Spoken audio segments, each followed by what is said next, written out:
एक बार की बात है, देवराज इंद्र किसी कारणवश किसानों से नाराज हो गए और 12 वर्षों तक बारिश न करने का निर्णय ले लिया और किसानों से कहा, अब आप लोग अगले 12 वर्षों तक कोई फसल नहीं उगा पाएंगे क्योंकि अब अगले 12 वर्ष बारिश नहीं होगी। सारे किसान चिंतातुर होकर भगवान इंद्रदेव की प्रार्थना करने लगे।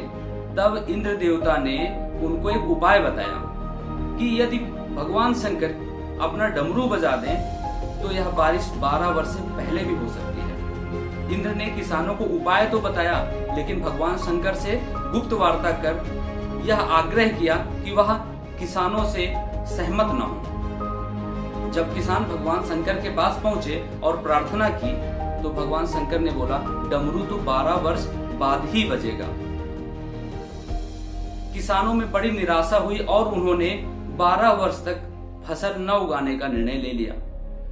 उनमें से एक किसान था जो नियमित रूप से अपना कार्य करता रहा, खेत में जाता, निराई गुड़ाई बुआई करता। यह माजरा देखकर गांव के हर किसान उसका मजाक उड़ाने लगे।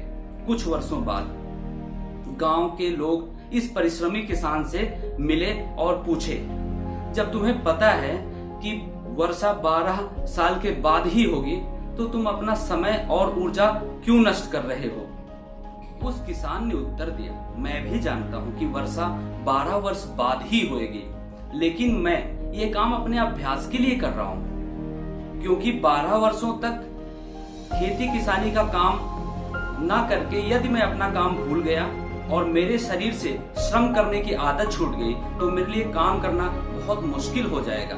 इसलिए मैं ये काम नियमित रूप से कर रहा हूँ ताकि 12 वर्षों बाद जब बारिश हो तो मुझे अपना काम करने में कोई कठिनाई न आए। ये तार्किक चर्चा माता पार्वती बड़े ही कुतूहल के साथ सुन रही थी। बात सुनने के बाद माता भगवान शंकर से कही, प्रभु 12 वर्ष बाद कहीं आप डमरू बजाना भूल गए तो?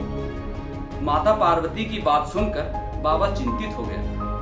अपना डमरू बज रहा है या नहीं यह देखने के लिए उन्होंने अपना डमरू उठाया और बजाने का प्रयत्न करने लगे। जैसे ही डमरू बजा, बारिश शुरू हो गई।